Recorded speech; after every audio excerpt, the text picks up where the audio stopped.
I want to welcome everyone. It is 216 days of the heroic resistance of Ukraine. The Natalia Staropravo started a series of briefing at Ukraine Media Center. Together with us, we have Igor Semyvolos, an executive director at the Association of Middle East Studies.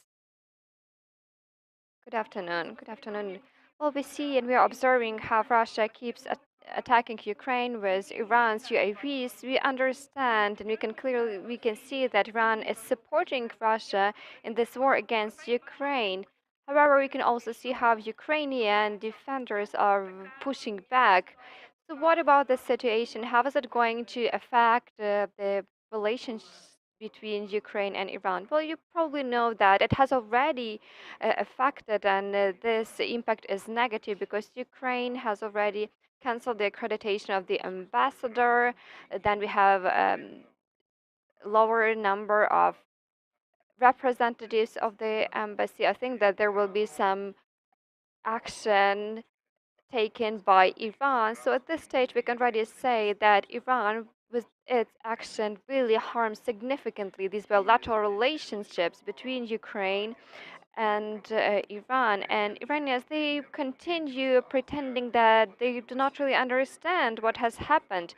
They keep stating that Iran has not delivered the UAVs to Russia, but it is so evident, it is such blatant lies that probably it makes no sense for me to comment upon it. So Ukraine has also took some steps, and an Iranian diplomat has been stripped of his accreditation.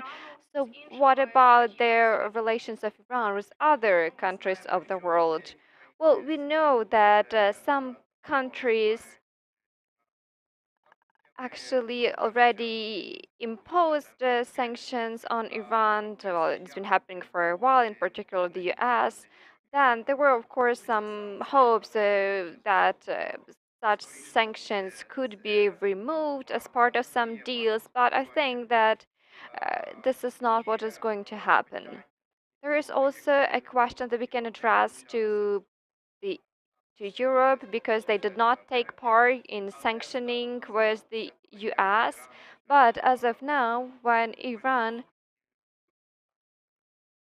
basically has become part of this war, Russia Ukraine war, siding with Russia, I think that it makes sense actually to talk about strengthening of sanctions coming from our partners, given the facts that we have.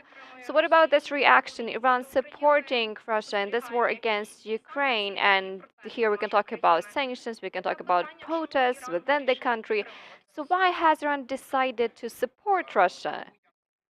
I think that it is a combination of different reasons because we understand that Iran is in need of allies and Russia is in the same situation. That is why we can talk about interests of a political class or a ruling class of Iran and Russia. Here they coincide. And apart from that, it is clear that Russia is offering big sums of money to for UAVs. So it is business. The third reason, which most likely affects this question of having cooperation between these two countries, it is a Syria case. So basically, Russia has recognized the role of Iran in this war, and it is also withdrawing some troops, and Iranians took their place. And there is another important factors. This is the effort of the Russians in some way to be of help to Iran when it comes to sanctions or to ensure that there is provision of some goods which were a part of the target of sanctioning. We can see this very intense interaction between Iran and Russia through South Caucasus. The protests in Iran are still there, they're gaining the momentum. How is that going to affect the country's future? No, We are talking about mobilization, which is taking place about these protests in Iran, and these protests, they are becoming more organized, and the geography gets bigger. So here we can say that we have protests in all the provinces, but the majority of them, well, apart from the capital city, they take place in Kurdistan, in an Iranian, Azerbaijan, and Baltistan. These are three regions which where we have protests, and in some settlements of these areas, we can actually say that there are rebellions. And of course, today the situation is, well, to be more specific, there is a certain pause on the side of the government. They're at a loss. They didn't really expect this level of protest, and because the ruler Ayatollah Khamenei, that he's very close to passing away, it makes the decision making a more complicated process. But the decision to crash or to have negotiations with protesters has not been taken. And quite likely this decision could be made this week. In case these protests will continue, they will intensify with the involvement of more people, it could result in a revolution in the country.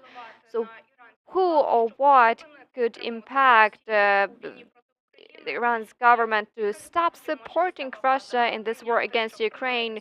Is there any other actions they can take?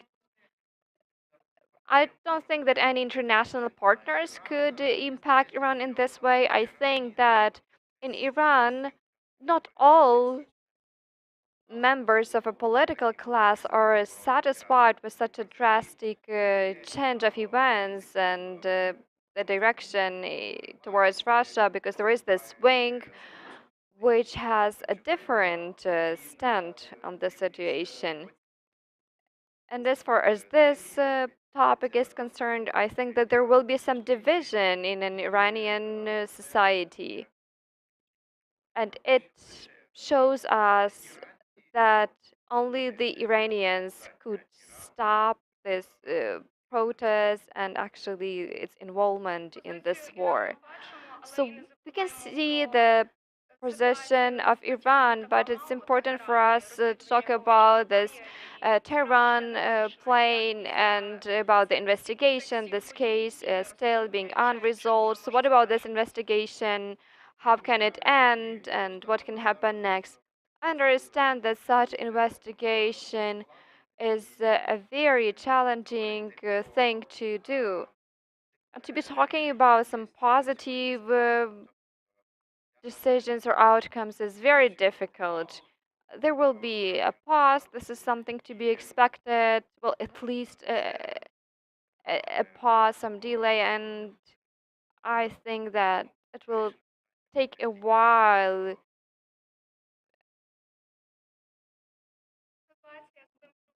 The situation with Ukraine and accreditation of an Iranian diplomat, I think that it's only logical. I don't think that it is about compromising. But what about Ukrainian diplomats in Middle East?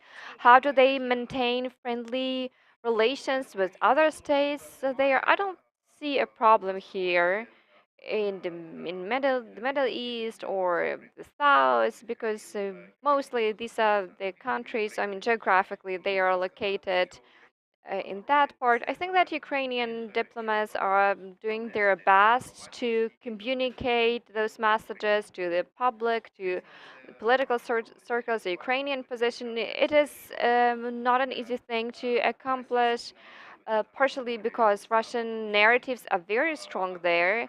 Anti-American, anti-American ideas are also very strong. Many experts, public opinion experts, of course, that they try to explain, to interpret this conflict as a conflict of uh, the clash between Russia and the US, with Ukraine being just a battlefield. It's all there, but Ukrainian diplomats, they are doing their best.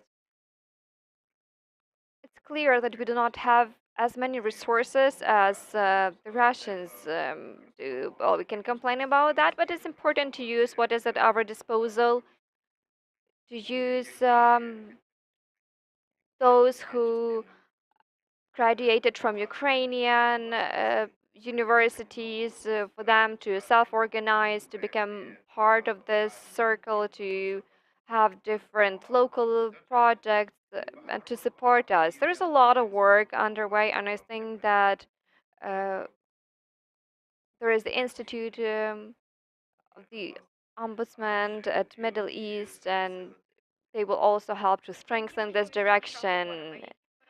What about some other possibilities? Are there any other things at our advantage? Well, I think that one of our advantages is that we've been demonstrating a unique potential to fight with a very powerful enemy. We've been inspiring very many people to continue fighting.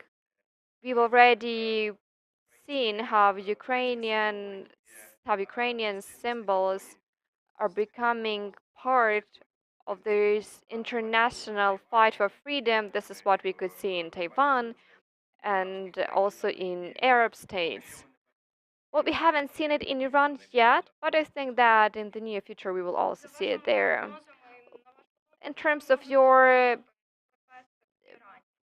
forecasts, what do you think? What could be the outcome? What could be the further development of the situation? Well, there are different variants how things can develop, and probably I will name them in order of them being realistic. The most realistic scenario is, when we talk of now, is that these rebellions being crushed, and possibly the army could be engaged, uh, different special military units. There is a likelihood that these protests over several weeks they will subside, and then that would be the moment for the government to start repressive actions. Another scenario, which is less likely, but again, it remains realistic, when the mobilization, like this protest mobilization, will grow into a more significant protest movement. There will be certain objectives set up. We will have new leaders emerging, and actually, this is the moment when they come into existence, and the government will be made to start negotiations with these protesters, and that will be a crisis of an Islamic state. And there's a third scenario which is not very likely, but it is still there. This is a revolution. Thank you. So it was Igor Semyvolos, Executive Director at the Association of Middle East Studies. Thank you for this conversation. Thank you. We will meet at 1:30 today. The Academic Symphonic Orchestra is celebrating its 120th anniversary, and we will talk more about